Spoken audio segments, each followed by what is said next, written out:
Alright, so here's the story of Tyr and Loki's giants and monsters. One day, Odin sat on his throne, looking into Jotunheim, and what he could see was Loki playing with three young monsters. One was a spitting serpent, and one was a snapping wolf, and the third was shaped like an old hag, and she was pale like the look of death. Her hair was black like peat, and white on the other. They were children of Loki, and from the dreadful ogre's Angerbod. So he took a wife and everything called Angerbod, and she was an evil hagging witch.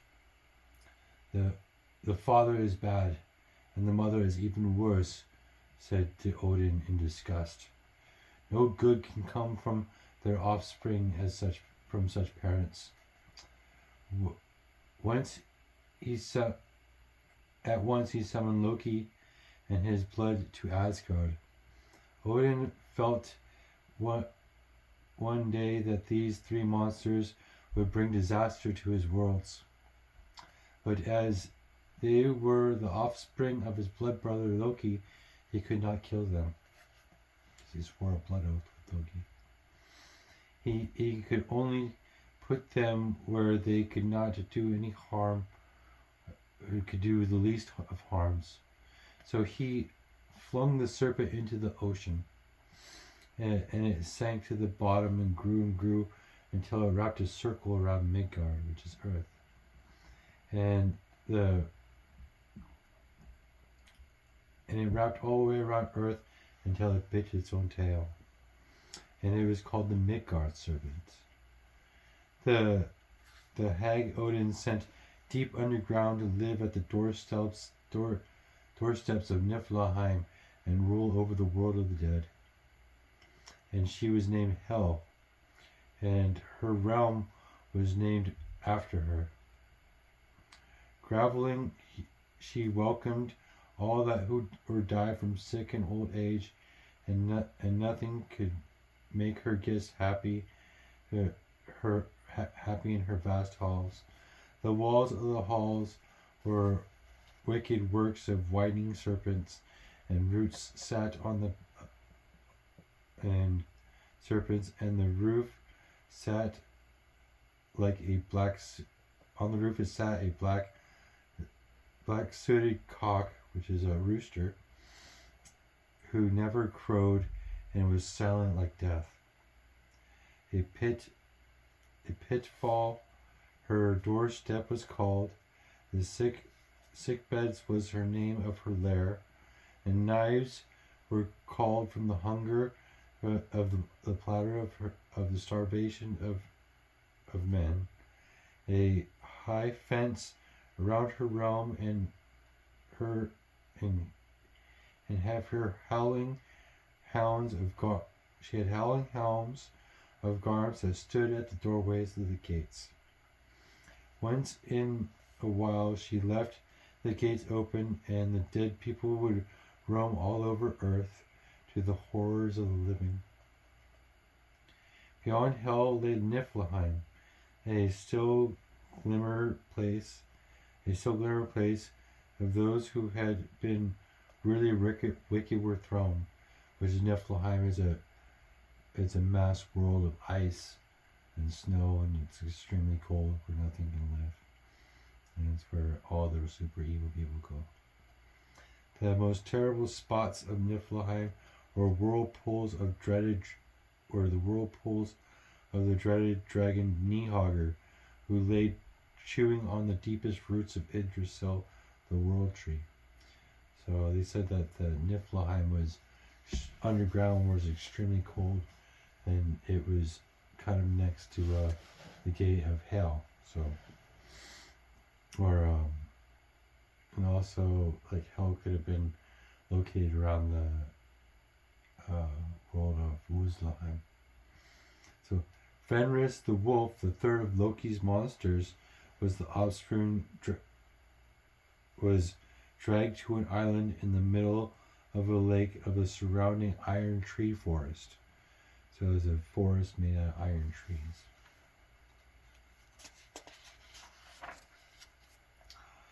There he grew and became wild, and Odin decided to have him chained to make sure he could not escape.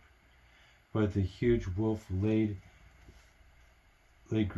ground so strong that all the Aesir, which are the gods, together could not hold him by force.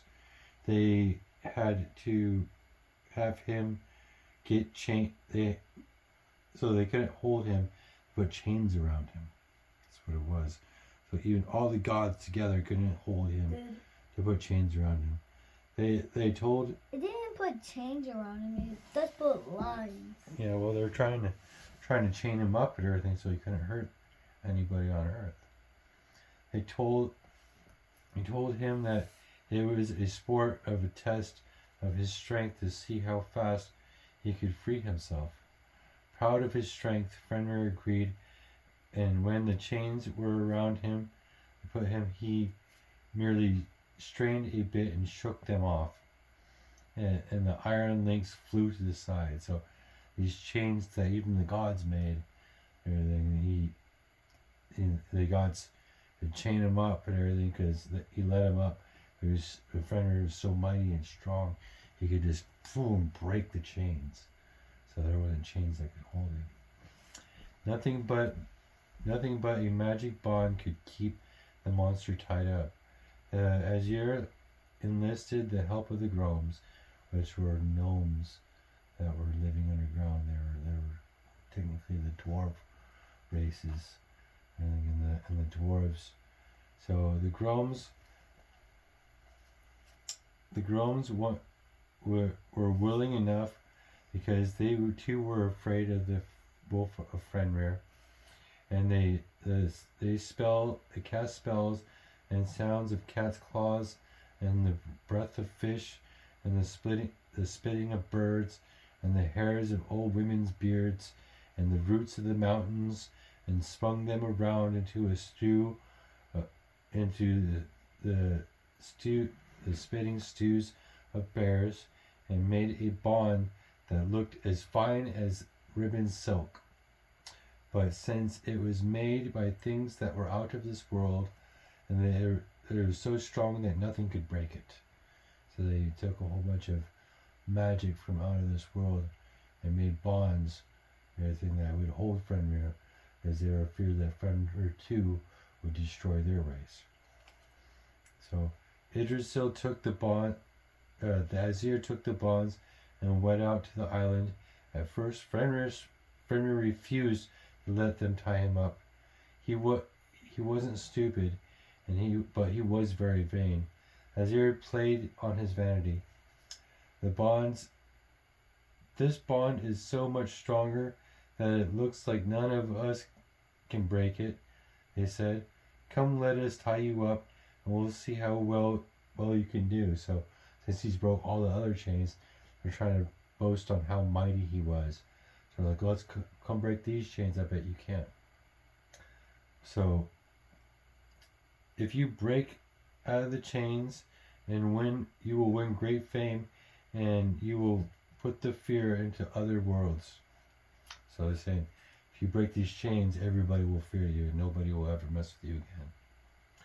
I might let you tie me, but only if you are willing to put your hand in my jaws as the will of good faith. You grab Fenrir. So, in case if he can't get out, then I want you to put your hand in my mouth, sort of thing. So he wants the hand, and only the hand of any of the direct descendants of Odin. So only the hands of the sons of Odin can put into Fenrir's mouth. Aesir looked at one of the brothers of Odin, looked at one another, and at the wolf's gruesome fang. Then Odin's son's Tyr, the bravest of them all, stepped forward and calmly put his hand in between the jaws of Fenrir. Quickly the Aesir tied him up with the magic bond and and Fenris and Fenris's and fasten the ends into the rocky fasten the ends of the rope into the rocky underground. So they tied him up and got him all tied up. The wolf howled and growled and threw himself this way and that, but nothing could tear the bonds. And the more the stronger he threw himself away, the stronger the bonds became. When the Azir saw that he could not get loose, he said, Lie there and strain your till the world comes to the end, and left. Although they had broken their promise, and they were all quite happy, happy about all the outcome, except for Tyr, who lost his hand. So as they all left, Fenris chopped down his huge jaws and ripped off the hand of Tyr. So Tyr lost his hand, but he sacrificed it for everybody. So he sacrificed his hand and everything for the good of mankind. So Fenrir could never hurt us. The wolf howled in dismay and He sacrificed his hand? He sacrificed his hand and everything so they could tie him up. Yep, he sacrificed his hand so nobody could, his Fenrir was vicious. He's a vicious monster of evil Loki and everything. He was the offspring of Loki. He was one of Loki's sons. And Fenrir eventually would have tried to destroy people and mankind in the world because he's evil. And Tyr could, so as your gods had to tie him up and make sure that he couldn't hurt any of the men rounds. So he grew and every day the old oak which was his mother came to the forest of the iron trees and fed him. So his mother still comes to the forest of the iron trees, everything that's where Fenris's prison is. So and he stays entrapped really for the end of time. So Fenrir is in the forest of the iron trees, where it's his prison, where he stays tied. But his mother, which is the old ogress, comes to feed him every day, and loves for her son. So then also, here is the story. Let's see how much time we got on this. Okay. I guess I could rather this. That was the story of Fenris and the god Tyr, god of justice. So, and here Baldur. Baldur is another one of Odin's sons. He is the god of light and goodness. So, Odin greatly that the Azir had broken their Odin felt greatly because they'd broken their promise to Fenris. For the gods must never break their words, but the monstrous wolf could not be left free as to threaten all the gods and men. He turned to the comforts of his son Baldur, who had not taken part in the deceit. So, because that's not Baldur. Azirs always turned to Baldur when they had trouble, and he was the kindest and the most gentlest of gods. So, and no one could think of anything but he could only think of anything but pure thoughts in his presence. And flowers sprang up from the ground of where he walked, and the whitest and the most beautiful of them were called Baldur blossoms, but they were not even as fair as his brow, which is his face. So everybody loved him, and not even the spiteful drones hated their brother Baldur. The light from his shivering halls shined from the farthest corners of earth. He never took sides, and he was kind, and he never spared anybody punishment. Although Asir's brought disputes to Balder, they symptom followed him for advice. He was too gentle and forgiving. So if they came up with disputes or anything that had problems and everything, it was mostly forgiveness that Balder would advise. So Balder had lived the most happiest and loving wife of Nanna.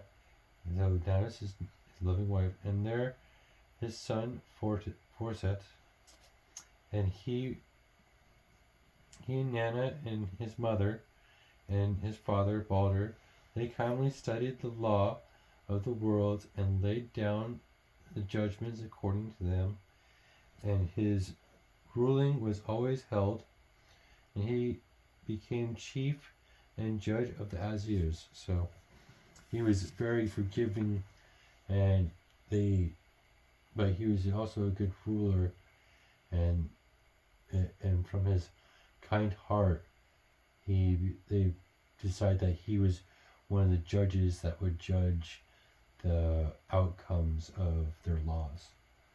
So, which makes sense. And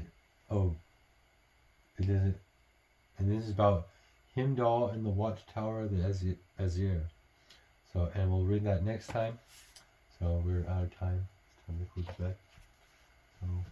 So, Balder was the god of light, and he's very kind, and he was the god of all things that like flowers that grow, and the seeds that are sown, and all things that are happy and loving. So and he is the god of forgiveness, and a god of friendship. So if you'd want a new friend or more friends, you would pray to Balder and ask if you want more. Ask for his advice, really, and to fill your world full of friendship, or how to fill your heart with more love to have more friends. So you seem like a pretty good guy, huh? So, yeah. Right. The end. That's page 54. Yeah, we'll read about God Heimdall tomorrow. Okay.